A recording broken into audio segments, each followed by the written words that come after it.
കിച്ചന്റെ പുതിയ എപ്പിസോഡിലേക്ക് എല്ലാവർക്കും സ്വാഗതം. ഇന്ന് ഞാൻ നിങ്ങളെ പരിചയപ്പെടുത്തുന്നത് മാതളങ്ക ഉപയോഗിച്ച് നമുക്ക് തയ്യാറാക്കി എടുക്കാൻ പറ്റുന്ന ഒരു കൂൾ ഡ്രിങ്ക് ആണ്. വേനൽ ചൂടിനൊക്കെ കുടിക്കാൻ പറ്റുന്ന നല്ലൊരു ഡ്രിങ്ക് ആണിത്. അപ്പം നമുക്കിനി ഈ വീഡിയോയിലേക്ക് പോയാലോ? ഈ ഒരു ഡ്രിങ്ക് തയ്യാറാക്കാനായിട്ട് ആവശ്യം വേണ്ടുന്ന ഇൻഗ്രീഡിയൻസ് ഇതൊക്കെയാണ്.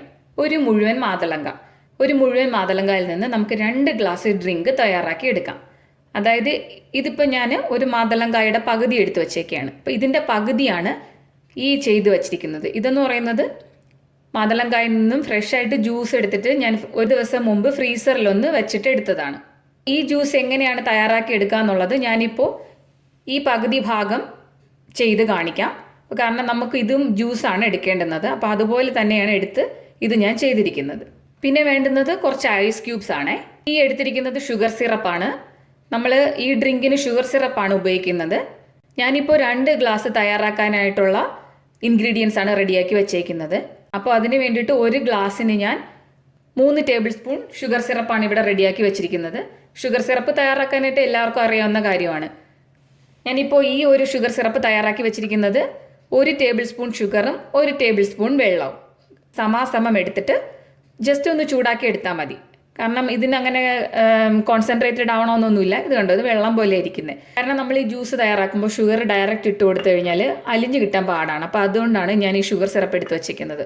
ഇതിലിപ്പോൾ മൊത്തം 6 ടേബിൾ സ്പൂൺ ഷുഗർ സിറപ്പാണ് ഈ തയ്യാറാക്കി വെച്ചിരിക്കുന്നത്.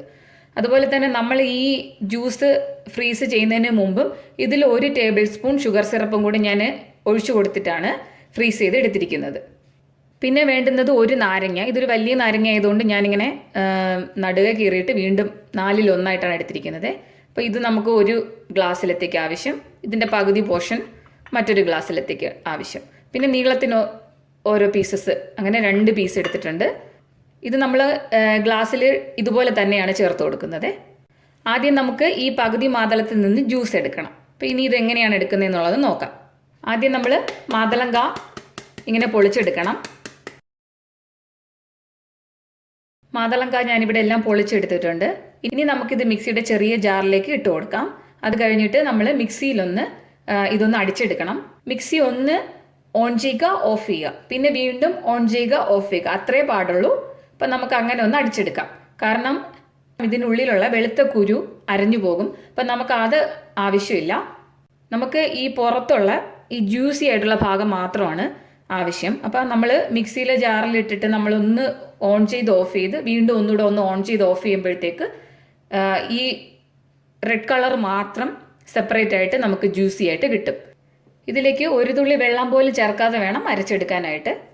ഞാനിപ്പോൾ ഇവിടെ 2 പ്രാവശ്യം ഒന്ന് ജസ്റ്റ് കറക്കി എടുത്തിട്ടുണ്ട്. ഇനി ഇത് നമ്മൾ ഇതുപോലൊരു അരിപ്പയിലൊന്ന് അരിച്ചെടുക്കണം. നമ്മൾ കൈയും കൊണ്ട് നല്ലോണം ഒന്ന് പിഴിഞ്ഞെടുക്കണം. ജ്യൂസ് മാത്രം മതി നമുക്ക്. ഇങ്ങനെ പിഴിഞ്ഞെടുക്കുമ്പോൾ കണ്ടില്ലേ, കുരു അതുപോലെ തന്നെ നമുക്ക് കിട്ടും. കൂടുതൽ മിക്സിയിലിട്ട് അരയ്ക്കുകയാണെന്നുണ്ടെങ്കിൽ ഇതെല്ലാം അരഞ്ഞു പോകും. നമുക്ക് ഈ ഒരു ടേസ്റ്റ് കിട്ടത്തില്ല. നമ്മൾ പിഴിഞ്ഞെടുത്ത ഈ കൊത്തിലേക്ക് ഒരു 2 ടേബിൾ സ്പൂൺ അളവിന് വെള്ളം കൂടെ, കുറച്ച് വെള്ളം ഒഴിച്ചു കൊടുത്തിട്ട് ഒന്നുകൂടെ നമുക്കൊന്ന് പിഴിഞ്ഞെടുക്കാം. അപ്പോൾ മാതളത്തിൽ നിന്ന് എടുത്ത ജ്യൂസ് ഇവിടെ തയ്യാറായിട്ടുണ്ട്. അപ്പോൾ ഇതുപോലെ തന്നെയാണ് ഞാൻ നേരത്തെ പറഞ്ഞതുപോലെ ഫ്രീസ് ചെയ്തെടുത്ത ജ്യൂസ് തയ്യാറാക്കി എടുത്തിരുന്നത്. പക്ഷെ ഇതിൽ കൂടെ 1 ടേബിൾ സ്പൂൺ ഷുഗർ സിറപ്പും കൂടെ ഒഴിച്ചിട്ടാണ് ഞാൻ അതിൽ ഫ്രീസ് ചെയ്ത് വെച്ചിരിക്കുന്നത്. ഇപ്പം നമ്മൾ ഈ ഒരു ജ്യൂസ് ടേസ്റ്റ് ചെയ്ത് നോക്കുകയാണെന്നുണ്ടെങ്കിൽ നല്ല പുളിപ്പായിരിക്കും. അതുകൊണ്ടാണ് ഞാൻ ഇതിലേക്ക് 1 table spoon sugar syrup add ചെയ്തിട്ട് ഫ്രീസ് ചെയ്ത് വെച്ചിരിക്കുന്നത്. എടുത്ത് വെച്ചിരുന്ന ഐസ് ക്യൂബ്സിനെ ജസ്റ്റ് ഒന്ന് ക്രഷ് ചെയ്തെടുക്കണം. ഇതിലേക്ക് നമ്മൾ ഐസ് ക്യൂബ്സ് ഒന്ന് പൊടിച്ചിട്ടാണ് ചേർക്കുന്നത്. മാതളം ജ്യൂസിൽ നിന്ന് തയ്യാറാക്കിയ ഐസ് ക്യൂബ്സ് മാത്രമാണ് ഡയറക്റ്റ് ചേർത്ത് കൊടുക്കുന്നത്. ഐസ് ഞാനൊന്ന് ക്രഷ് ചെയ്തെടുത്തിട്ടുണ്ട്. മാതളത്തിൻ്റെ ജ്യൂസിൽ തയ്യാറാക്കി വെച്ചിരുന്ന ഐസ് ക്യൂബ്സിനെ ഞാനൊരു പാത്രത്തിലേക്ക് എടുത്തിട്ടുണ്ട്. ഇനി നമുക്ക് ഈ ഡ്രിങ്ക് സെറ്റ് ചെയ്തെടുക്കാം. ഇതിലേക്ക് ആദ്യം കുറച്ച് നമ്മൾ ക്രഷ് ചെയ്ത ഐസ് ചേർത്ത് കൊടുക്കാം.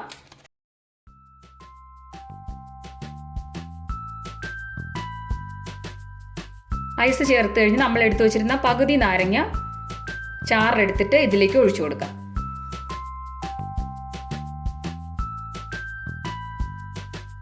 ഇനി ഇതിലേക്ക് ഓരോ ടേബിൾ സ്പൂൺ ഷുഗർ സിറപ്പ് ഒഴിച്ചു കൊടുക്കാം.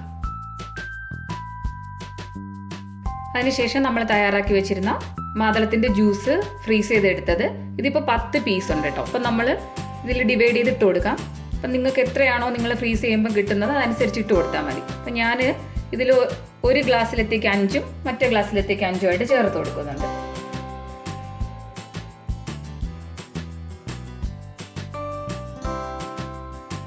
ഇതിലേക്ക് നമ്മൾ ഫ്രഷ് ആയിട്ട് ഇപ്പോൾ എടുത്തു വെച്ച മാതളത്തിൻ്റെ ജ്യൂസ് ഒഴിച്ചു കൊടുക്കാം. അതിനുശേഷം വീണ്ടും ഓരോ ടേബിൾ സ്പൂൺ ഷുഗർ സിറപ്പ് ഒഴിച്ചു കൊടുക്കാം. പിന്നെ ഞാൻ മുഴുവനായിട്ട് കട്ട് ചെയ്ത് വെച്ചിരുന്ന നാരങ്ങ ഓരോ പീസ് അതിൽ വെച്ചു കൊടുക്കാം. നാരങ്ങ ചേർത്ത് കഴിഞ്ഞിട്ട് വീണ്ടും ഒരു ടേബിൾ സ്പൂൺ ഷുഗർ സിറപ്പ് കൂടെ ഒഴിച്ചു കൊടുക്കാം. മധുരമൊക്കെ നിങ്ങളുടെ ഇഷ്ടത്തിനനുസരിച്ച് ആഡ് ചെയ്ത് കൊടുത്തോളൂ. ഇത് ഇത്രയുമാണ് ഇതിനകത്തുള്ള കണ്ടന്റ് എന്ന് പറയുന്നത്.